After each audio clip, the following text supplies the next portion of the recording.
Bueno, buenas tardes. Empezamos quienes estamos, se van a ir sumando de a poco otras personas.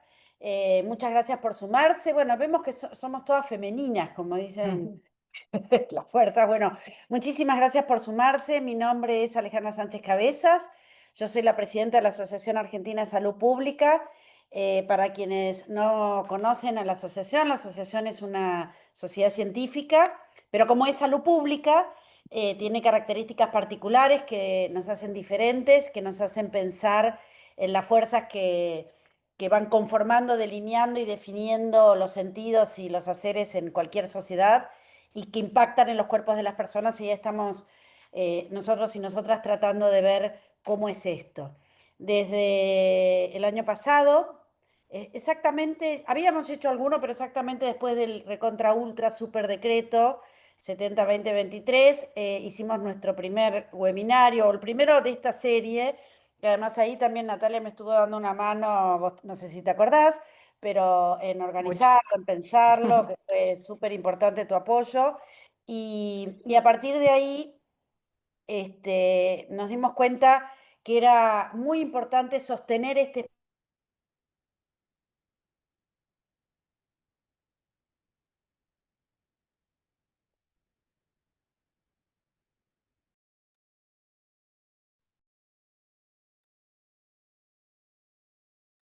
Hola, Ale.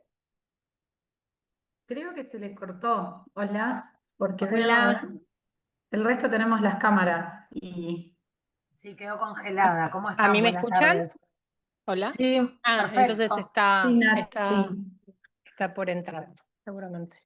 Esperamos unos minutitos que seguramente resuelve el ingreso.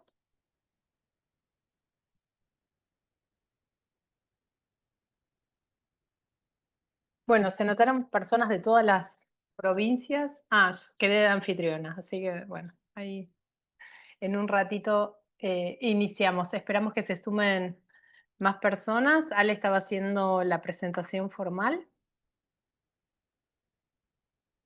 A mí me escuchan bien, ¿no? Sí, Sí, sí, sí, perfecto. perfecto. Buenísimo. Ahí Ahí está entro, Ale de creo. nuevo. Acá. Ale se cortó. Está en silencio. Gracias, Paula. Ahí volví.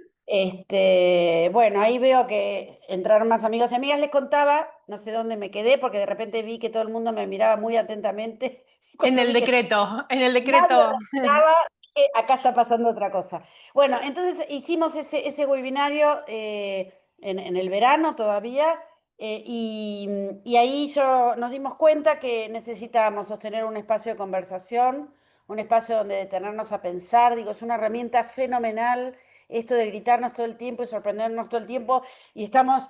Además de que vamos a hacer una insuficiencia suprarrenal de tanto sobresalto, no nos dejan pensar.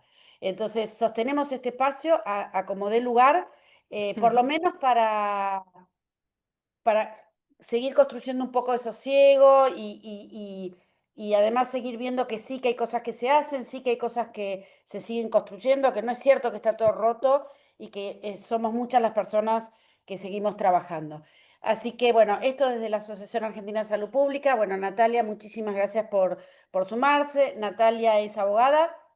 Tiene una fuerte experiencia, es docente universitaria, es consultora internacional, tiene mucha experiencia en temas de salud, que es tu expertise, ¿o no, Natalia? Sobre todo derechos Así humanos, es, pero sí. salud. Y además es una de esas personas con las cuales podemos trabajar espalda contra espalda, y esto es muy agradable que suceda. Así que, Natalia, muchísimas gracias por estar acá. Todo tuyo el espacio.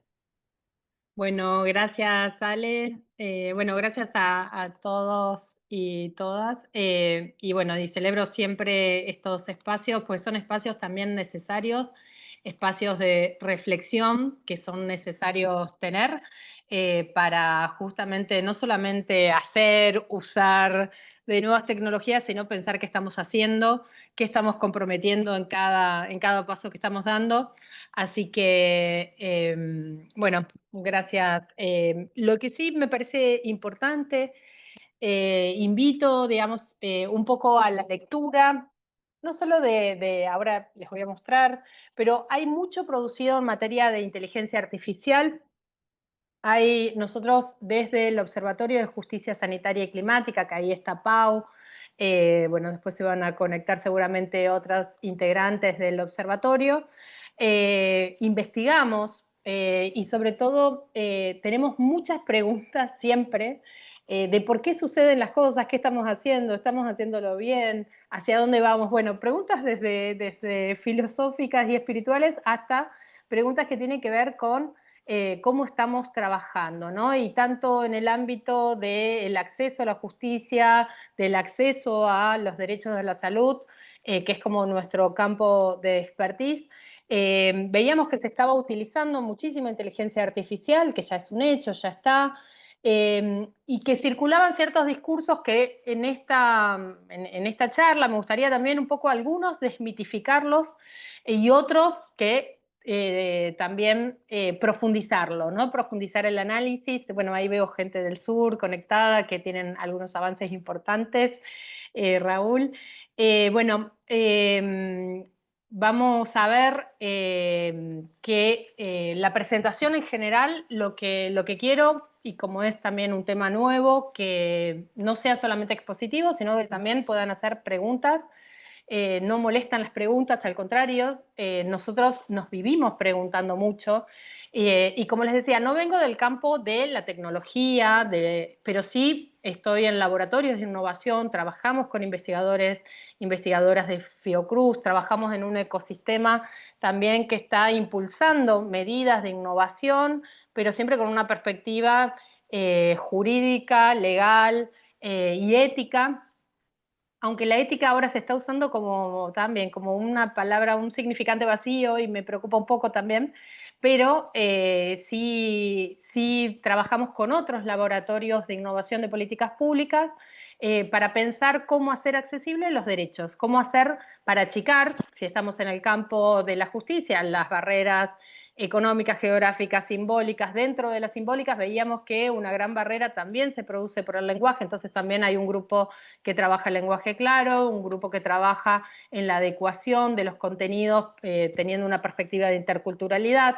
Y nos preguntábamos en este contexto qué pasan con los grupos vulnerabilizados en todos los campos, en el campo sanitario, en el campo jurídico. Les voy a presentar hoy rápidamente e invitarlos a que profundicen la investigación que hicimos sobre inteligencia artificial, pero también y sobre todo el marco conceptual. Muchas de las investigaciones que se publican en materia de inteligencia artificial no tienen marco conceptual, porque vienen del campo de la programación y nosotros decimos tienen que tener un marco, una perspectiva desde dónde mirar y analizar los resultados, ¿no? Nos parece algo que nos parece obvio, no es tan obvio. Invitamos a que puedan acceder a la publicación y leerlas, y también para seguir teniendo más interlocutores que discutan sobre el uso de inteligencia artificial.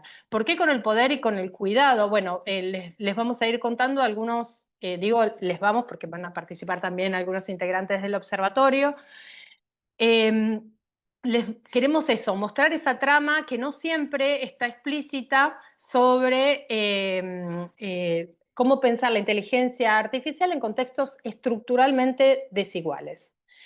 Y sobre cuidado, vinculado a las recientes opiniones consultivas que emitió la Corte Interamericana de Derechos Humanos, que conforman el bloque de convencionalidad. Eso quiere decir que son aplicables, ¿no? Y todo lo que dispuso sobre el derecho al cuidado, sobre el derecho a ser cuidado y el derecho a cuidar, ya es parte también de lo que se entiende por bloque constitucional, y por lo tanto todos los poderes del Estado, ejecutivo, legislativo, judicial, tienen que aplicar el control de convencionalidad, es decir, adecuar sus prácticas y normas, sean decreto, y ahí con Ale no nos conocimos con el decreto, con el decreto 70, pero sí gran parte de estos espacios y estas discusiones se generaron para acercar ese campo jurídico, ese campo más encriptado, ¿no? A el campo sanitario y a discusiones que muchas veces del campo de salud no nos gustan, pero necesitamos conocer esa trama oculta que también está en relación a las relaciones de poder que se establecen. Bueno, sí, esta es la investigación que invitamos a leer, a discutir, a presentar, digamos, la estamos presentando también en distintos ámbitos, las presentamos en el congreso que organizó la SAP y siempre trabajamos con otras organizaciones, con otros equipos, con más personas también, porque nos interesa justamente que se sociabilice y se democratice también el acceso al conocimiento. Esto que nosotros hacemos en investigaciones también los traducimos en otros formatos, por ejemplo, en mateadas tecnológicas para personas mayores, para ir rompiendo a la vez, o sea, no esperamos solamente tener un producto académico para discutir una investigación, sino también empezar a hacer, ¿no? Y en eso lo llamamos como una praxis, ¿no? Es de lo que hablaba Gramsci, es poder hacer, pero también reflexionar sobre lo que hacemos y modificar un poco lo que hacemos a partir también de este espiral, ¿no? Y por eso invito también a que conozcan las producciones que estamos teniendo. En el capítulo 2 y en el capítulo 1 analizamos específicamente uno de los primeros mitos que nos dicen en relación a la inteligencia artificial en todas las capacitaciones que he participado como estudiante, como me encanta ser estudiante, porque tengo mucha curiosidad epistémica, ¿no? Como dice Paulo Freire, ¿no? Y esa curiosidad es la que nos lleva a preguntarlo, ¿no? Y esta exposición espero que sea más como a partir de la pedagogía de la pregunta, ¿no? Que puedan preguntar. Y realmente nadie tiene que saber nada, inclusive hay muchas cosas de este campo también, de los sistemas de inteligencia artificial que desconozco, pero sí conozco mucho cómo está regulado, cómo los efectos e impactos que estuvimos investigando, cómo lo perciben los actores, qué pasa con algunos temas como el derecho a desconexión, qué pasa con la nueva regulación que sacó UNESCO sobre la neurotecnología y los principios de derechos humanos y de qué hablamos. Hay algunos neurólogos que nos dicen, esto no es neurotecnología, eso no existe, eso también, bueno, que lo desmitifiquen ellos. Yo no tengo los elementos todavía para desmitificarlos, pero bueno, hay discusiones sobre los términos, ¿no? Que estamos utilizando también en inteligencia artificial y sabemos, quienes trabajamos también en campos del lenguaje, que los términos no son neutros, que esta tecnología no es neutra, que está manejada por corporaciones transnacionales y por eso nos importa, digamos, saber qué sí tenemos en nuestro ordenamiento jurídico que ya nos permite estar protegidos. Y en el capítulo 1 y 2 de estos libros, Lineamientos para comprender el derecho a la salud, vinculamos la discusión de inteligencia artificial y sobre todo qué hay en los marcos normativos constitucionales de 19 países en materia de protección de datos, de confidencialidad, de consentimiento informado, ¿no? Entonces ustedes ahí ya tienen un primer elemento. En el 2 está el derecho a la salud desde la perspectiva de actores sociales y ahí los actores sociales nos dicen cuáles son los principales problemas que están viendo entre esta intersección del campo sanitario, el campo ambiental y el campo de la inteligencia artificial, ¿no? Entonces, ahí invito simplemente, no voy a presentar todo esto, les juro, porque si no podemos estar mucho tiempo, y yo no tengo problema en estar mucho tiempo, quienes han sido mis alumnos, que por ahí vi, algunos saben que puedo estar muchas horas hablando, y dialogando, así que, pero sí invitarlos y que nos escriban también con las dudas, que se acerquen también al observatorio, a las apps, son todos espacios que son para discutir ideas, para discutir hacia dónde, ¿no? Bueno, ¿qué es la inteligencia artificial? Es parte de estos grandes modelos de lenguaje. No me voy a detener mucho más que esto, pero sí como para poner una base en común, que es la definición de OCDE 2023. Esta definición ya va quedando vieja y la van modificando vetusta muy rápidamente, ya tiene como 3 modificaciones la definición. En el 2020 había una, en el 2023, después del lanzamiento en noviembre de ChatGPT, bueno, nada, se aceleraron las definiciones, se precisaron, se cambiaron. Pero son sistemas basados en máquinas que tienen objetivos específicos, ya sea explícitos o implícitos, y después, bueno, esos implícitos, vamos a ver que muchos esos objetivos implícitos se conoce también como parte del sistema de caja negra, ¿no? Y después vamos también a problematizar inclusive el concepto de caja negra por racista.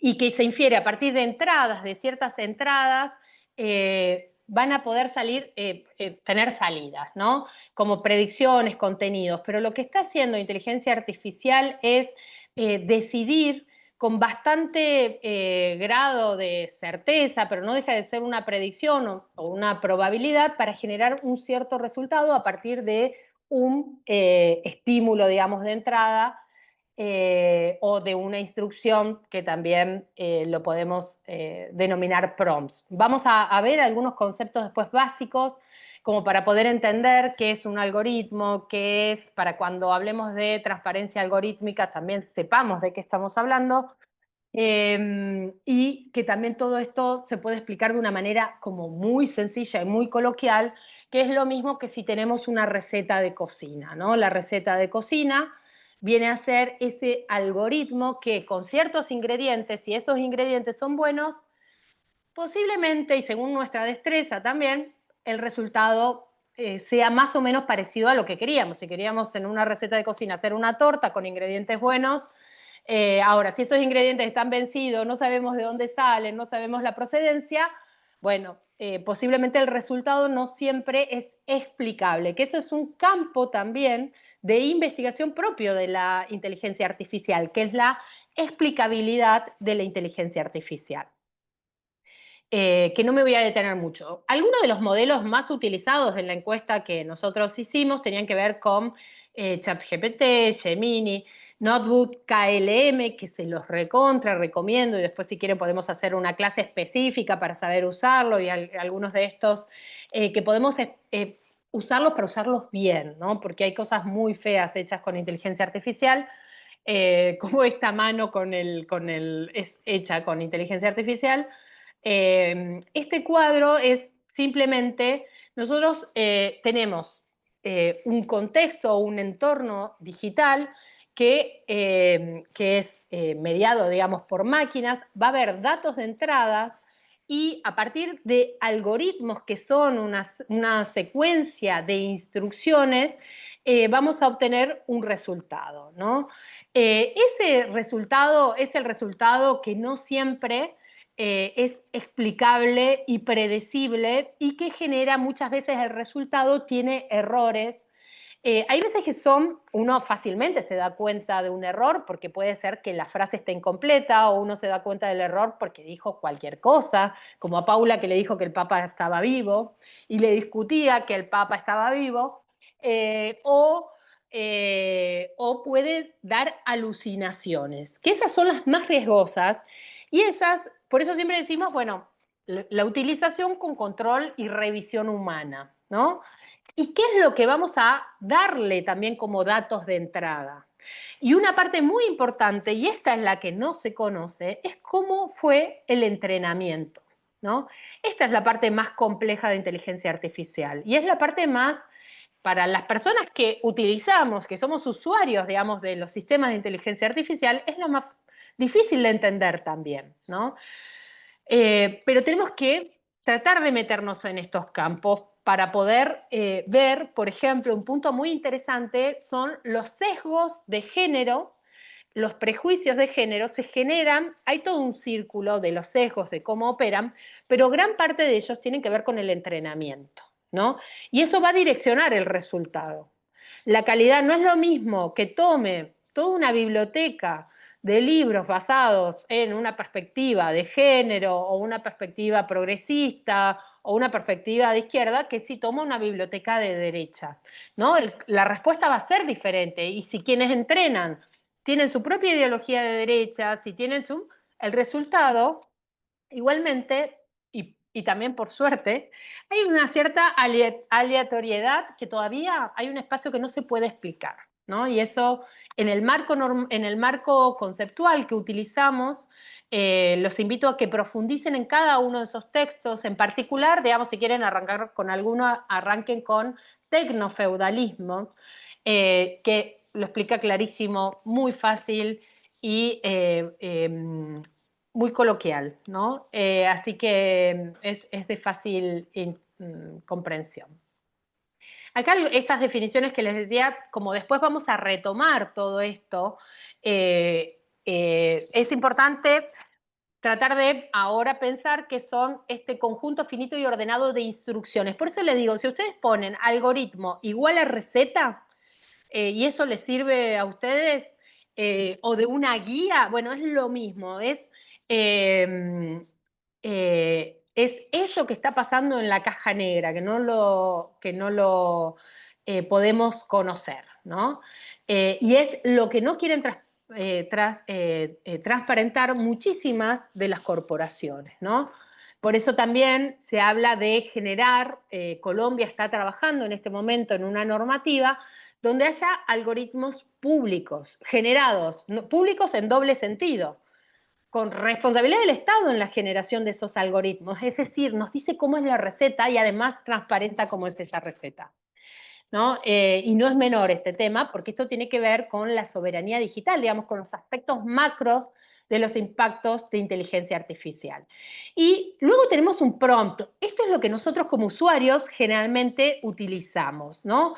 Esto es una instrucción. Si ustedes le ponen prompt igual a instrucción, con eso vamos a estar bien, ¿no? Es la instrucción que ustedes le dan a inteligencia artificial para que llegue a tener un determinado resultado, ¿no? Es como si yo le digo, bueno,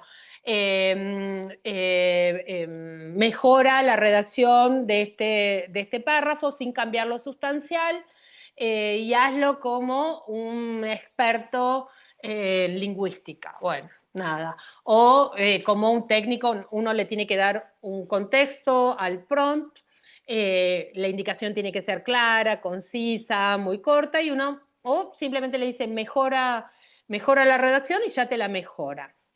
Después vamos a ver cómo habla y algunos análisis que hay cómo habla la inteligencia, los sistemas de inteligencia artificial, ¿no? ¿Qué lenguaje utilizan?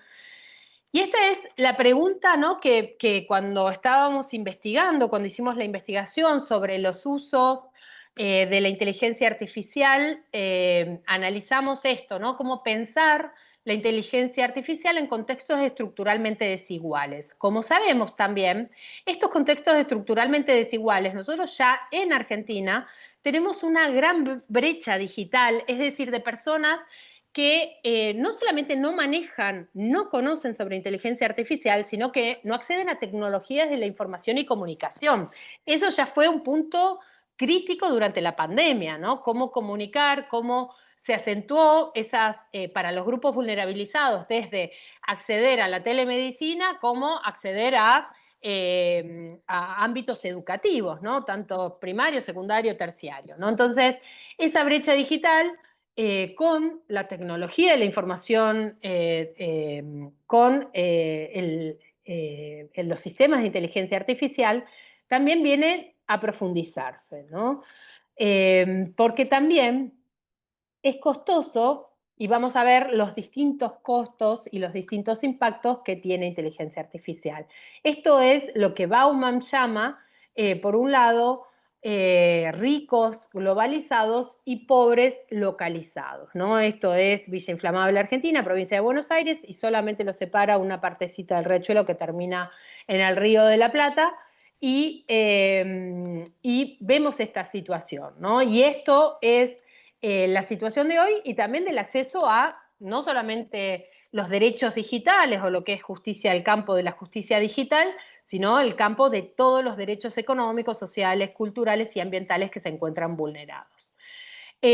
Particularmente la investigación planteábamos esto, ¿no? Tenemos contextos desiguales, con segregación socioeconómica, con grandes brechas digitales, con un incremento de la pobreza, con endeudamiento y dependencia exterior de financiamientos del Fondo Monetario Internacional, y no existe una discusión. ¿Por qué? Porque todavía no hay una masa crítica que esté discutiendo qué nos está pasando, cuáles son las implicancias reales de la inteligencia artificial en términos económicos, y está desviando agendas prioritarias. Nosotros tenemos en el país personas que no tienen agua potable, que mueren por diarreas, y también estamos incorporando tecnologías de punta que también rompen la equidad del sistema, ¿no? Entonces, ese impacto económico y ese desvío de agendas prioritarias, sanitarias, sociales, también tenemos que analizarlo, ¿no?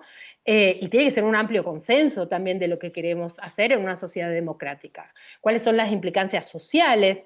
¿Cuáles son las laborales? ¿Cómo va a ser esa transición laboral en aquellos trabajos que van a dejar de existir, otros que aparecen, nuevas carreras, nuevas subjetividades también vinculadas a una identidad laboral, ¿no? A un trabajo, viene con la misma promesa que en la revolución industrial eran las máquinas industriales, prometían también liberar a las personas y, o sea, 200 años después hemos visto que eso no ha sucedido, ¿no?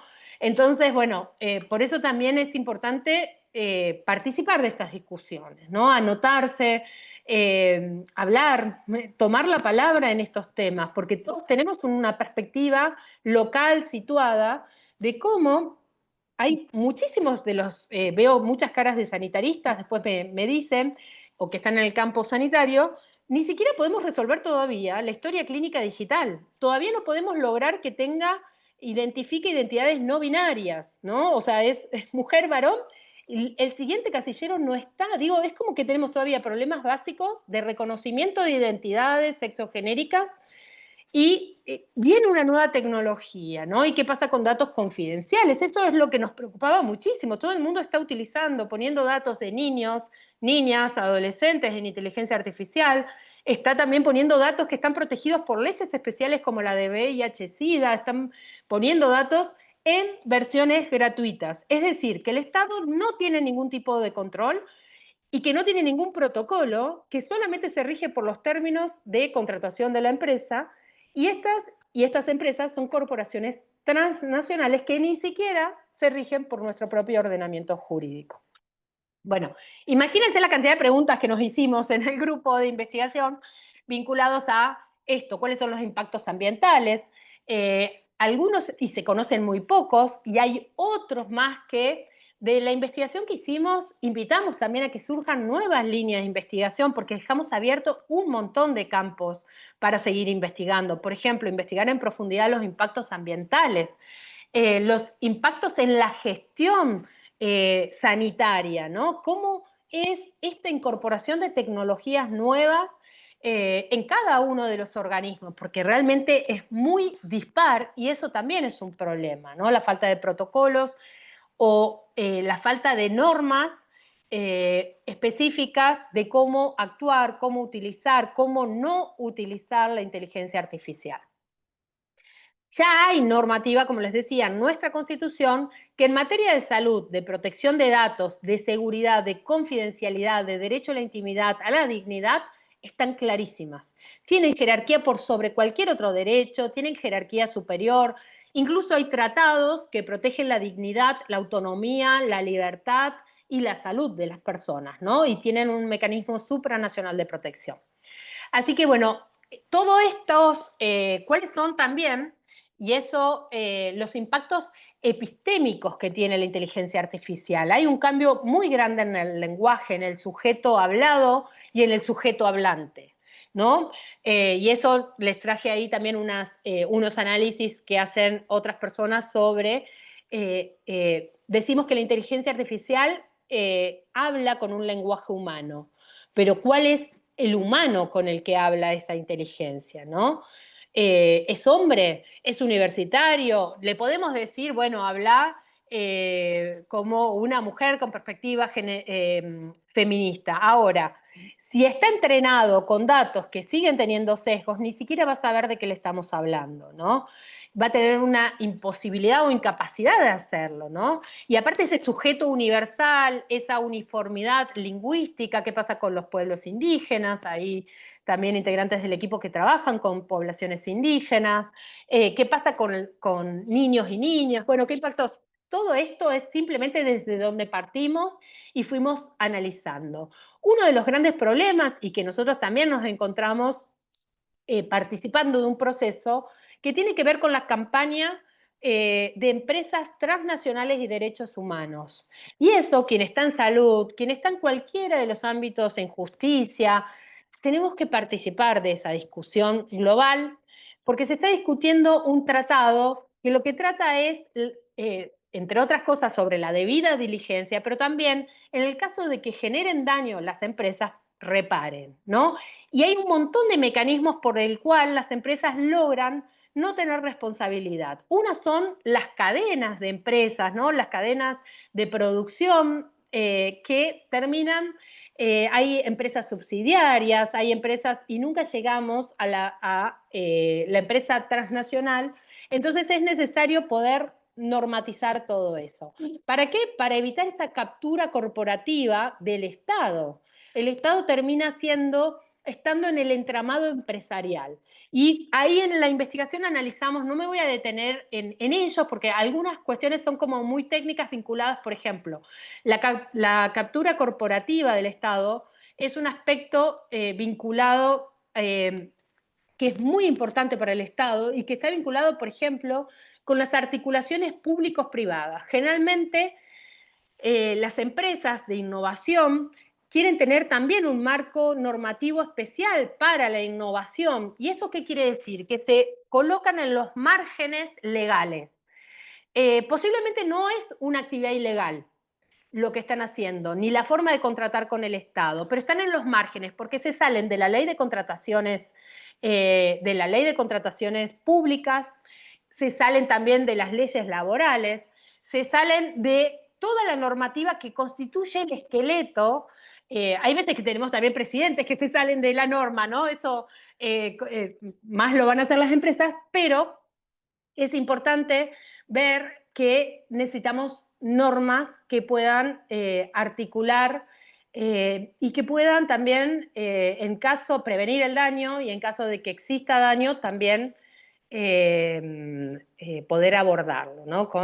Y con la obligación, sobre todo, de reparar, pero también de no repetición, ¿no? Que es parte de lo que se está discutiendo en el Tratado de Empresas Transnacionales y Derechos Humanos. Muchos de los países de Latinoamérica tienen una débil arquitectura jurídica en materia de inteligencia artificial, pero pero muy robusta en lo que es protección de datos, en lo que también es leyes de integridad, leyes que regulan los conflictos de intereses, que también evitarían la captura corporativa o casos de corrupción. En el caso de empresas que utilizan los recursos del Estado para tener beneficios propios y no beneficios por el bien común, ¿no? Inclusive pueden ser contrarios al bien común. Y bueno, esto es un poco, faltan todavía un gran consenso sobre cuáles son los riesgos, cómo abordar esos riesgos, sobre todo en el cómo, ¿no? Algo que discutimos siempre con Ale, que nos parece importante empezar a pensar el cómo, no tanto qué está sucediendo, ¿no? Sino cómo resolvemos estos problemas y los distintos problemas que tenemos. Una parte es hacernos preguntas, otra parte es investigar y otra parte es el accionar a partir de que ya tenemos datos. Y aún sin datos, sabemos que hay ciertos derechos, como los derechos humanos, que nos protegen como seres, protegen nuestro plan de vida y en qué medida también ciertas tecnologías pueden, si bien pueden facilitar el trabajo, también pueden dejarnos sin trabajo, sustituir trabajos o pueden mejorar la capacidad de trabajo de ciertos sectores que tengan las mejores versiones y otras personas ni siquiera acceder a las mismas posibilidades, ¿no?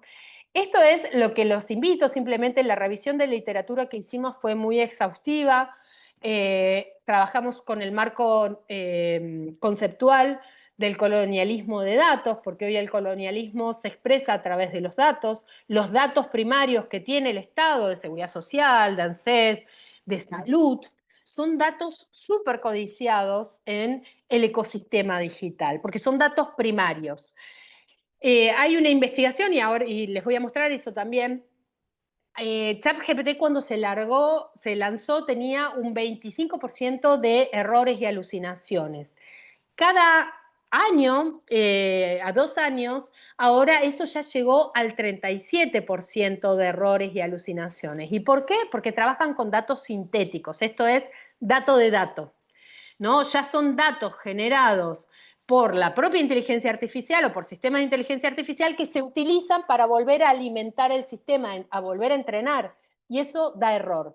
Por eso vienen por los datos también, así que hay que proteger los datos de nuestros usuarios con los que interactuamos, darnos cuenta también que si tenemos leyes de referencia en materias de enfermedades infectocontagiosas, todas prevén la anonimización de datos, la confidencialidad, el consentimiento para, porque una cosa es brindar los datos para acceder a un tratamiento de salud y otra cosa es que con ese tratamiento de salud y esos datos que están en una base se le esté dando una finalidad diferente al dato, ¿no?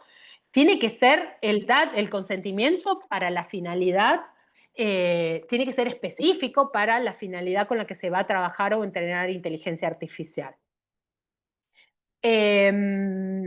Tecnofeudalismo, que es este libro que les comentaba que es súper hermoso, como lo cuenta, porque lo cuenta a partir de la experiencia con su padre y con su hija, a partir de preguntas de sus hijas, así que para mí tiene mucho sentido. Las dimensiones epistémicas y culturales, los impactos de cómo afectan estos.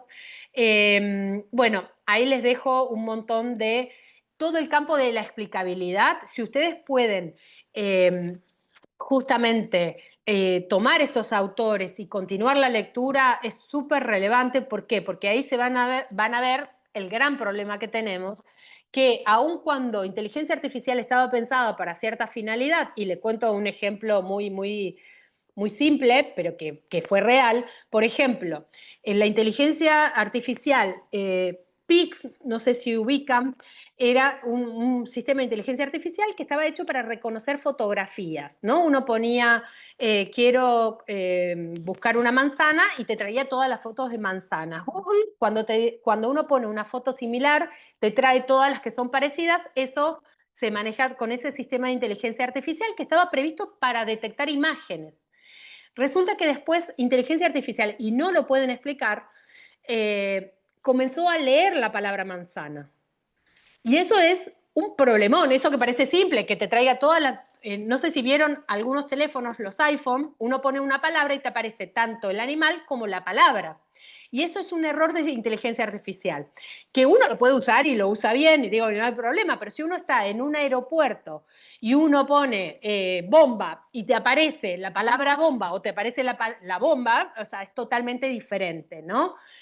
Bueno, y esos errores, da tanto error que se dejó de utilizar para el fin que tenía. Después se le da otros usos, se simplifica. Pero digo, como esta es la metodología que los invito a ver. Hicimos una muestra intencional, entrevistamos a expertos, hicimos más de 300 encuestas. ¿Alguien tiene hasta acá alguna pregunta o algo? Participaron distintos países también porque queríamos ver si esto que sucedía era solamente de Argentina o también estaba pasando en otros países. Participaron también laboratorios de innovación, centros de capacitación y de investigación que nos ayudaron a tener estos resultados. Con todas estas organizaciones también, con este ecosistema digital, sanitario, de acceso a la justicia, también todo el tiempo estamos haciendo capacitaciones, ¿no? Esta misma capacitación la hicimos en el Poder Judicial de Misiones. Vamos trabajando inclusive con los equipos que están hacia adentro también, para ver cuáles son los problemas, qué protocolos tienen, para conocer todavía más, ¿no? Siguen los efectos más allá de la investigación, ¿no? Es como una oportunidad para seguir conversando. Esto es lo que encontramos y esto es un problema, que justamente hay una incorporación incipiente en el sector público en funciones sobre todo auxiliares y administrativas, pero con una adopción predominantemente informal, no institucionalizada, salvo algunas excepciones. ¿Qué quiere decir institucionalizadas? Que han hecho un protocolo, una guía y que tienen una resolución que autoriza el uso de qué plataforma y que hay una plataforma contratada que se ha verificado y se la ha auditado porque reúne los criterios de seguridad y de confidencialidad de esa plataforma donde nosotros volcamos los datos, a través de un convenio y a través de un pago. Bueno, eso o el desarrollo de un sistema propio, ¿no? Que eso también muchos han empezado a hacer, sistemas de inteligencia artificial para el Poder Judicial, para ciertas actividades. Pero las plataformas siguen siendo de corporaciones. Eso no quita que donde se está alojando los datos en la nube, que de nube no tiene nada, que son centros de datos que están en un territorio. De hecho, nosotros tenemos también un proyecto de el sur ser destinatario de estos centros de datos, generan muchísimos impactos ambientales, entre ellos huella de carbono, huella hídrica, más todos los efectos vinculados a la logística y vibraciones y otros problemas que traen. Ya hay poblaciones que sufren problemas inclusive de insomnios vinculados con los centros de datos. Bueno, faltan guías, protocolos, se utilizan estas versiones gratuitas, están en manos de empresas transnacionales. Y estos son algunos de los datos, pero no me voy a detener mucho porque también quiero escuchar un poquito y dejar abierto un poquito para que hablemos sobre cuál es el uso que están teniendo, cómo lo están utilizando, en qué simplifica, qué se puede cambiar de los sistemas de inteligencia artificial. Bueno, evaluamos también, más allá de lo que pensamos y de lo utilizamos inteligencia artificial, claramente pudimos clasificar todas las respuestas que nos dieron en aquellos resultados vinculados a la eficiencia institucional, a la toma de decisiones basadas en datos, pero también siempre como alertando, ¿no? Estos datos, como les dije, si no controlamos el entrenamiento y si no conocemos el algoritmo, es decir, la receta, bueno, ¿estamos tomando decisiones basadas en datos? Tenemos que saber cómo se construyó ese dato. Eso es fundamental para la soberanía digital. Accesibilidad y personalización de los servicios. Transparencia permite mayor transparencia y trazabilidad, reducción de errores y fortalecimiento organizacional, permite mayor innovación y modernización y sobre todo facilita el acceso a la justicia, y eso sí es cierto que democratiza el acceso a conocimientos, pero como siempre les digo, por ejemplo, las personas pueden consultar sobre el derecho y muy rápido contesta, pero también hay un 40% de error, ¿no? Entonces, y eso ha pasado que han tenido inclusive que sancionar en Rosario y en el sur, sancionar abogados por utilizar inteligencia artificial y engañar o pretender engañar al juzgado con sentencias o fallos judiciales precedentes que no existían, ¿no? Entonces, bueno, hay veces que todo esto que uno puede hacer rápido con inteligencia artificial, después uno tiene muchos problemas, porque la verificación también tiene que ser muy exhaustiva, y a su vez, fíjense que también, por ejemplo, en el campo jurídico nos trae el problema de las versiones pagas y las gratuitas.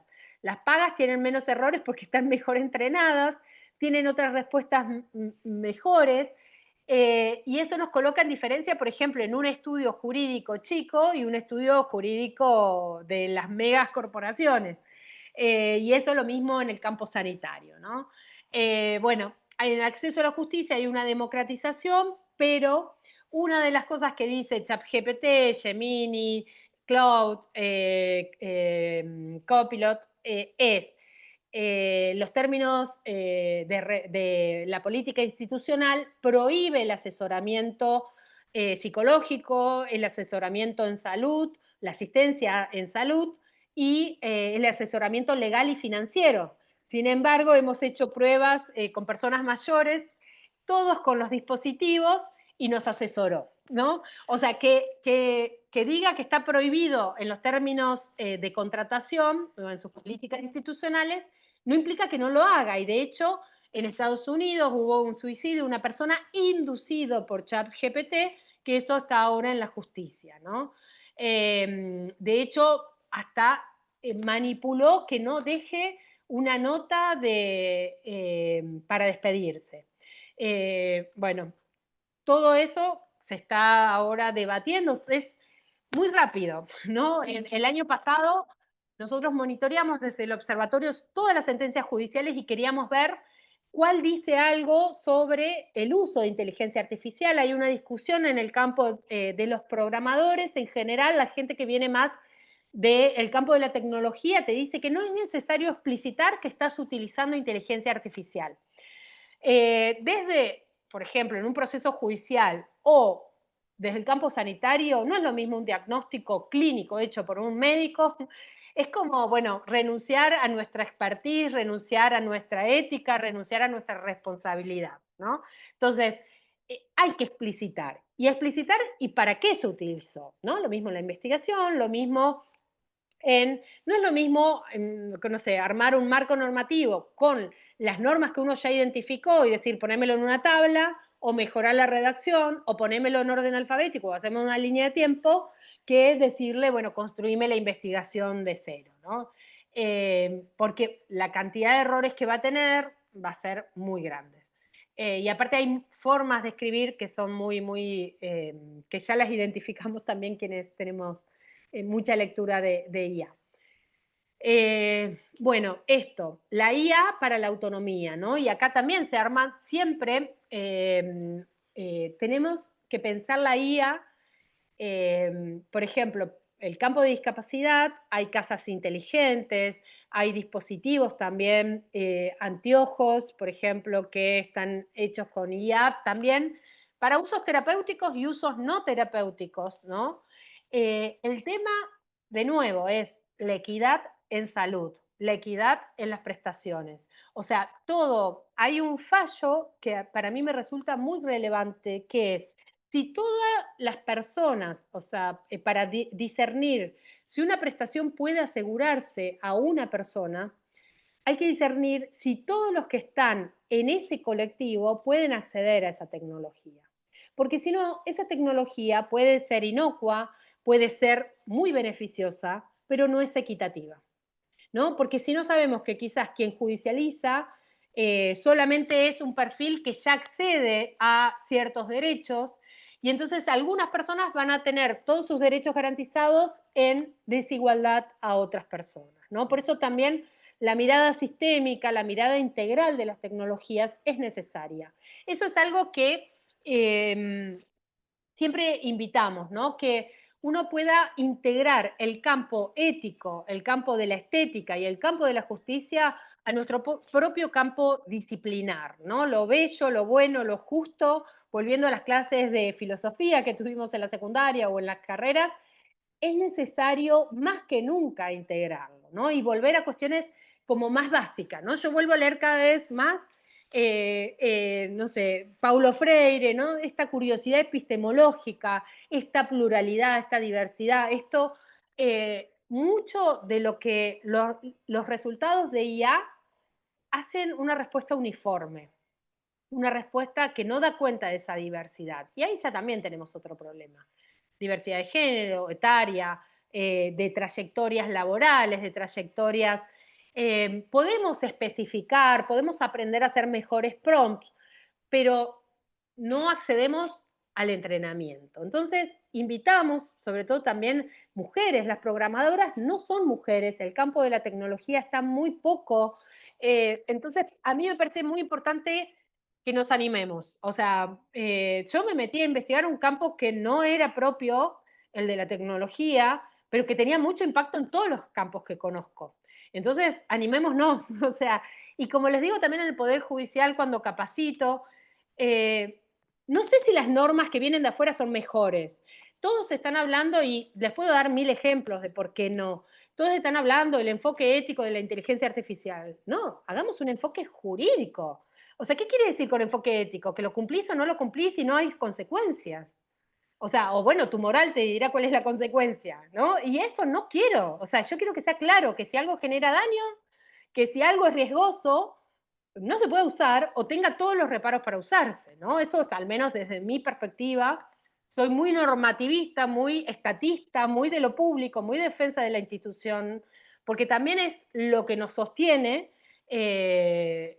además de las comunidades, ¿no? Pero bueno, la forma también de proteger lo público es que pensemos cuáles son las mejores normas para pensar lo público, ¿no? Y no se las podemos dejar a técnicos nada más, y técnicos en masculino, hombres, universitarios, del campo de tecnología, que muchos de los marcos, como les digo, agarren las investigaciones de inteligencia artificial, salvo las de explicabilidad, no tienen marco conceptual. O sea, y cualquiera que investigue sabe lo que eso implica. Es decir, no hay un paradigma, estamos tomando más allá que puedan tener frases que digan la tecnología no es neutra, pero estamos tomando la tecnología como neutra, como inocua, ¿no? Porque no tenemos bajo qué paradigma, bajo qué perspectiva mirar los resultados que encontramos. Entonces, posiblemente no encontremos ningún problema, ¿no? Entonces, bueno, en eso también los invito a que investiguen, a que hagan estudios de casos chiquitos en sus centros de salud, o sea, nos llaman. Nosotros no sé, apoyamos también otras investigaciones, no con fondos, pero sí técnicamente también para poder decir, bueno, qué se está investigando, cómo se está investigando. El campo jurídico tuvo herramientas también propias, algunas provincias empezaron a desarrollarlos, en el campo también de la salud se utilizan algunos para diagnósticos, para tratamientos, para gestión.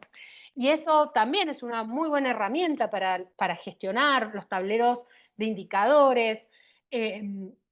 Pero siempre preguntémonos de base, ¿cómo se construyó este dato? ¿Qué dato toma? ¿Cómo contrastamos y confrontamos esta información que estamos teniendo? Bueno, esto es importante. A nivel macrosocial tiene impacto y es muy importante. Los invito a que lean la investigación y no me voy a desarrollar ahí, no me voy a detener. Mesoinstitucional también. Y microsociales, subjetivos. ¿Cuál es la subjetividad que se está formando a partir de excluidos, que pueden ser personas mayores, aquellas personas también que no son nativas de esta era digital, ¿no? Y vamos a ver también que hay impactos laborales muy importantes, impactos éticos muy importantes que tenemos que analizar. Este es un punto, como les decía, acá están los mecanismos para el que hace más, trabaja más en la administración. Es importante porque es lo que se conoce como captura corporativa y distintas formas que trabajan, lo que se llama elusión normativa, que no es ilegalidad normativa, sino eso es pararse en los bordes. Y como siempre, las empresas hacen una articulación público-privada, hacen una prueba piloto, por ejemplo, de la historia clínica maravillosa que vamos a utilizar con inteligencia artificial y que va a ser interoperable con otros sistemas. Pero después, ¿qué nos pasa? Hay una estrategia que se llama vendedor preferencial, digamos, que hay una dependencia tecnológica de un solo proveedor. ¿No? Ese proveedor, si ya nos dio la prueba piloto, esta muestra gratis, después nos fija el precio. Y después todo lo que cargamos durante un año o dos, o tres o cinco, no podemos pasarlo, es muy costoso migrar esa información. Ahí, Jimena, me interesa después que me cuente porque evidentemente también sabe que estas cuestiones suceden. Uno los ve no solamente con inteligencia artificial, esto ya está escrito y tiene marco conceptual mucho antes, ¿no? Esto sabemos que es cómo se meten en la estructura estatal para tener beneficios diferenciales en relación y rompen las leyes de contrataciones, la oferta de distintos proveedores, de diversidad de proveedores, inclusive no dejan al propio Estado que desarrolle su tecnología. Chile y Colombia en este momento están teniendo una estrategia de inteligencia artificial, y México, muy fuerte, porque se dieron cuenta que es parte de la soberanía digital, pero también estatal, porque como les digo, el ropaje del colonialismo cambió de ropaje, pero sigue siendo colonialismo, en este caso digital. En relación a los sesgos, como ya les conté, tienen sesgos, tienen... Nati, quedan 5 sí. minutos. Bueno, quiero escucharlos a ustedes con alguna pregunta, pero sí que sepan que los sesgos y prejuicios están en todo el ciclo de vida de la inteligencia artificial. Y eso es desde el entrenamiento y de quiénes son los entrenadores, con qué contenidos se entrenan, hasta cómo esto se va cuando nosotros utilizamos los datos históricos, cuando nosotros hacemos un prompt, cuando nosotros retroalimentamos, seguimos utilizando. Hay campos muy sensibles como el del derecho penal, porque acá es cuando volvemos a una idea del hombroso, ¿no? porque si decimos que hace probabilidad en base a lo que ya existía, es probable que una persona que vive en una villa termine siendo culpable, ¿no? Y mismo para un diagnóstico en salud, es probable que si vemos una persona quizás obesa, creamos que tiene todos los otros, o que la inteligencia artificial diga que tiene todos los demás problemas comúnmente asociados, por ejemplo, a la obesidad. Bueno, me gustaría, hasta acá había mucho más, pero seguramente haremos también un segundo encuentro y podemos inclusive trabajar Notebook KLM, que ahí les voy a contar por qué es diferente después en relación a ChatGPT u otros sistemas. Porque trabaja con las fuentes que ustedes les digan y no con otras fuentes. Eso es bueno y malo. Si ustedes, las fuentes que tienen con las que lo alimentan son malas, la respuesta va a ser mala. Así que, bueno, ahí, no sé si alguien tiene alguna pregunta, quiere levantar la mano. 4 minutos, ¿eh? 4 minutos, ahí, 19:00 tenemos que cerrar, o sí. una reacción. Hola, ¿me escuchan? Hola, Sí. ¿Qué tal? Bueno, yo quería consultar a dónde puedo encontrar la publicación de políticas públicas para la innovación, porque lo estuve buscando en Google y no lo encontré. Ahora lo pongo ahí en el chat. Bien, Ahora ya los pongo ahí. hola Nati, ¿cómo estás? Un gracias. gusto Y bueno, escucharte. súper valoro estos espacios. Yo soy del... Sí, ¿me Eh, escuchan? sí, yo tengo una pregunta cortita, Nati, ¿sí? Hay una influencia muy grande del chat, la inteligencia artificial con la salud mental, ¿sí? Hay muchos en la salud, se está viendo la utilización muy reiterada, ¿sí? De personas que necesitan ayuda en su salud mental, consultando esta inteligencia artificial y los resultados son catastróficos. Sí, hace diagnóstico. Bueno, eso está en un semáforo donde la Unión Europea ya dijo que son usos prohibidos. O sea, eso está prohibido, hay que tratar de explicar eso, hay que hacer mucha pedagogía. Por eso lo poquito que nosotros aprendamos, hay que transferir ese conocimiento, ¿no? En nuestro ámbito familiar, en nuestros entornos, capacitarnos, porque de hecho está regulado, porque también a través de inteligencia artificial nos pueden manipular, no solo por el contenido de la información, sino porque pueden manipular, ya tienen mucha información que tiene que ver con nuestras emociones, y eso se habla, por ejemplo, de la manipulación en el ámbito, es la reciente resolución que sacó UNESCO, la neurotecnología en el campo de la salud. Eso se los mando también para que lo lean, y seguimos en contacto, ahí tienen también mi mail. Les pongo ahí mi mail, y si no a través de Ale, invito a que lean y descarguen las publicaciones, porque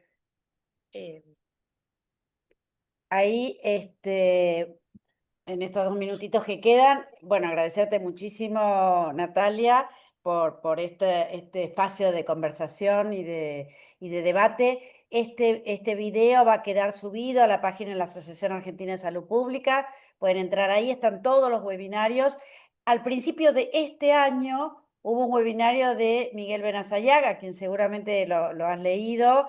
Es un filósofo argentino y biólogo, investigador, médico y psicoanalista que vive en Francia hace muchos años y que está trabajando sobre esta temática también, que vincula en algunas cuestiones con lo que dijo Nati. Hay otro webinario también sobre inteligencia artificial más operativo. Quiero aprovechar además para saludar a las personas que están acá presentes. Nos acompaña gente desde Ecuador, desde Colombia, desde otros países limítrofes, así que quiero agradecerles muchísimo la presencia. Fue súper interesante, dejaste muchas cosas dando vueltas y tampoco demonizar, digo, porque finalmente es una herramienta. Hay mucha gente que muere en incidentes no intencionales de tránsito y sin embargo el auto sigue siendo una herramienta. El problema es que no nos diga el auto a dónde tenemos que ir, digo, esa sería un poco la cuestión. Les agradecemos muchísimo, súper útil, Nati. Muchas gracias a todas las personas que están acá. Nos queda un webinario más el martes que viene a las 18 horas. Se pueden inscribir en el mismo link donde se inscribieron. Va a ser sobre muerte digna, también un tema súper relevante para pensar, para conversar 3 personas que vienen trabajando y militando este tema desde distintos lugares. Ese va a ser el último webinario este año. Y les invitamos a que se sigan sumando a la asociación, a que sigamos trabajando en red y a que sigamos construyendo salud y soberanía. Así que muchas gracias, Natalia. Súper Bueno, gracias Ale, gracias a todas y súmense, busquen, escriban, ahí estamos. Vamos a estar en diciembre también en el Congreso de la FARC, así nos vemos allá en Rosario. Un abrazo fuerte y nos vemos pronto. Gracias, Natalia. Un placer. Adiós, gracias Ale, gracias Chao. a